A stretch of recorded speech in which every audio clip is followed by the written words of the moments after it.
Gel bro.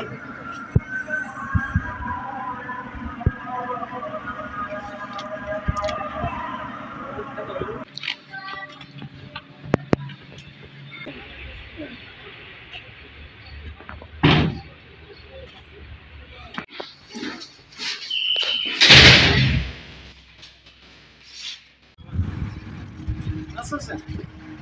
Saçın ne güzel olmuş. Ama sana bir tane ayran ver. Ayran içiyor musun?